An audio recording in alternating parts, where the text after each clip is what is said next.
Jadi teman-teman itu mendoakan. Nah ini teman-teman, saya ingin katakan bahwa doa yang mengalir. Saya selalu katakan doa yang mengalir. Kalian boleh tidak percaya, tapi yakinlah hanya doa yang menembus ruang dan waktu.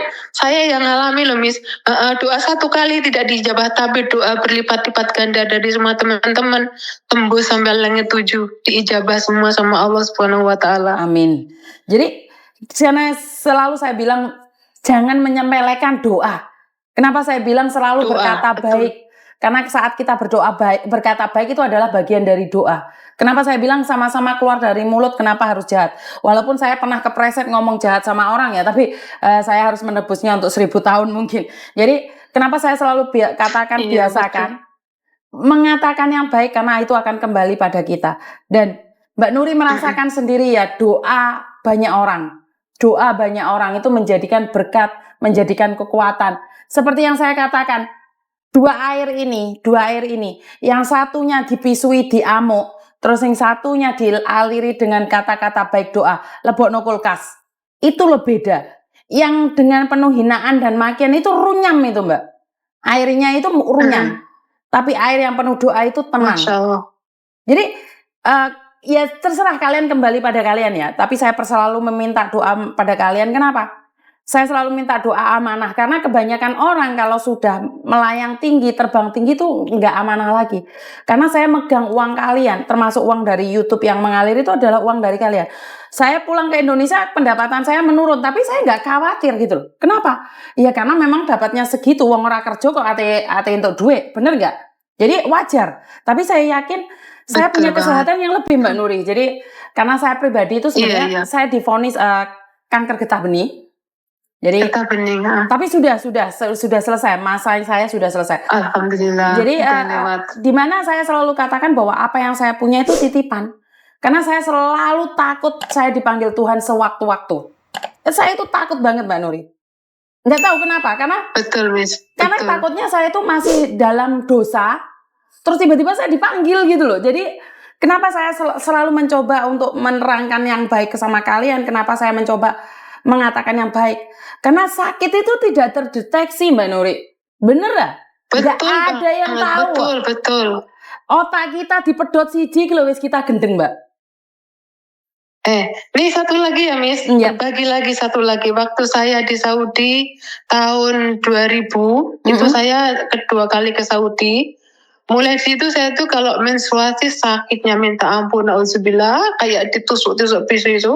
Terus kalau menstruasi tuh banyak gitu. Tapi terus akhir tahun 2010 itu saya udah nggak tahan. Terus alhamdulillah majikan saya mulangin.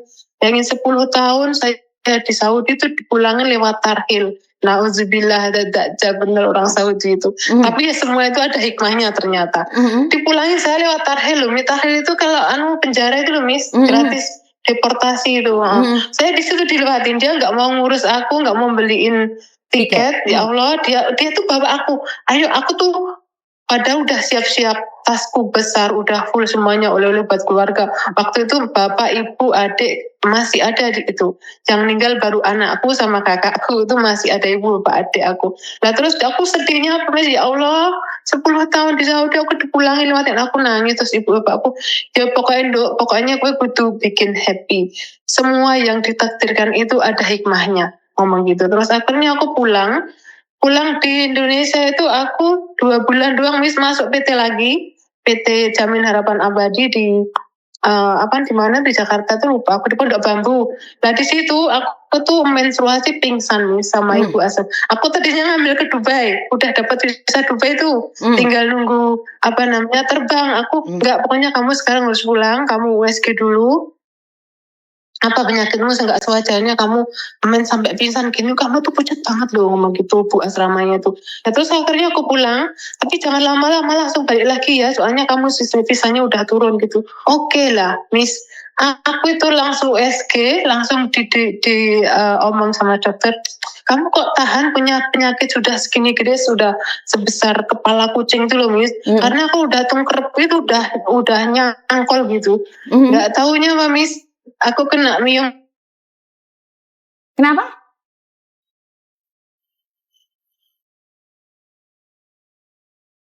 Kenapa Mbak Nuri? Hilang sinyalnya. Sinyal hilang. Halo? Mbak Nuri? Oke, sinyalnya hilang ya tiba-tiba. Oke, jadi itulah yang ingin saya katakan bahwa kesehatan itu sangat-sangat penting dan sangat mahal ya Mbak. Mungkin saat ini banyak orang yang mencerca saya dashboardnya menurun atau apa, saya nggak heboh dengan itu ya, karena saya lebih menikmatin lagi keadaan saya, kesehatan saya selama di kampung.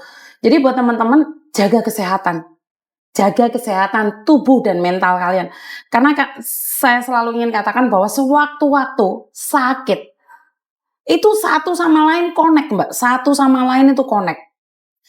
Otakmu diisi air sedikit, kebocoran air sedikit itu kita sudah selek genje. Jantungmu itu pedot sitok, itu selek genje.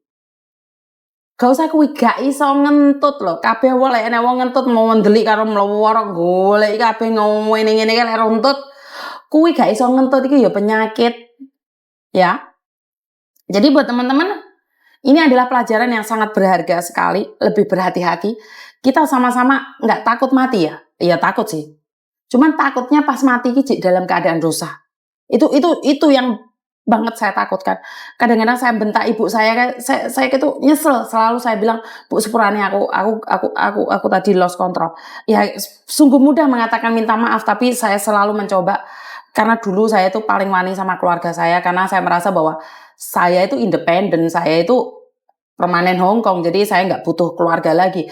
Kesombongan itu ada, tapi saat saya ditegur sama Tuhan, dikasih karma yang saya tanam, sikil ceklek, akhirnya operasi juga, itu saya sadar bahwa apa yang ada di dunia ini adalah kenikmatan sementara. Yang lebih abadi saat kita melakukan kebaikan. Kebahagiaan yang abadi adalah saat kita melakukan kebaikan sama orang-orang di sekitar kita. Sekali lagi, membantulah dengan baik, bukan membantu untuk menyelesaikan utang orang lain. Ingat, membantu orang lain bukan berarti meminjamkan uangmu pada orang lain. Ini yang persepsi berbeda ya. Banyak orang yang bilang nggak enak Miss, teman saya butuh uang, nggak enak Miss seperti itu. Bukan itu, konteksnya bukan itu. Jadi kalian itu tidak bisa membantu orang yang punya utang. Bulan ini kamu kasih dia utangan, bulan depan bagaimana? Jadi konteksnya beda ya, membantu orang dengan memberikan utangan. Kalau kamu membantu orang untuk memberi makan, ngasih dia makan, nggak ada masalah. Tapi kalau kamu membantu dengan uang itu beda lagi. Karena uang punya standar masing-masing. Jadi buat teman-teman, kita lebih jaga diri, karena kesehatan itu sangat penting sekali. Jangan menyepelekan cuman lambung aja, karena lambung itu sangat penting, pencernaan itu sangat penting, karena tiba-tiba kita sakit. Orang yang rajin fitness tidak ada jaminan bahwa dia benar-benar sehat secara jasmani. Berapa banyak orang yang tiba-tiba pulang dari fitness meninggal.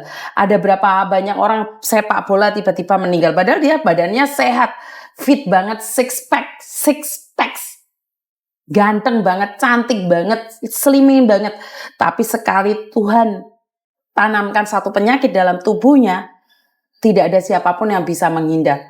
Jadi buat teman-teman, cek kesehatan kalian sendiri, jangan meminta majikan atau apa. Kadang-kadang kita sendiri deh, mungkin kita punya kanker payudara atau apa, sakit jangan disepelekan. Mungkin orang lain cuman gitu aja udah sambat, bukan, kita nggak perlu sambat sama orang lain, tapi kita harus check up, karena kesehatan kita itu sangat penting sekali. Jangan menyepelekan sesuatu, karena saat sesuatu yang kecil kita sepelekan dan kita biarkan, itu akan menjadi malapetaka dalam hidup kita. Itu pesan hari ini, kesehatan itu sangat mahal sekali. Jaga mental kalian, jaga jasmani kalian, jaga rohani dan jasmani kalian, biar sehat. Jasmani kita jaga, rohani kita jaga, agar ke depannya kita lebih baik lagi. Untuk sementara itu aja teman-teman, karena ternyata live saya sudah 1,5 jam. Itu terima kasih, dan kita akan ketemu lagi di siang hari nanti setelah jam istirahat. Kita akan absen lagi kalian satu persatu, kira-kira jam 1 ya. Kalau lebih mundur ya jam 1, jam 2, jam 3. Jadi buat teman-teman, terima kasih sekali. Berkat Tuhan selalu mengalir atas hidup kita semua. Semoga semua makhluk hidup bahagia, dan terima kasih. Sampai ketemu.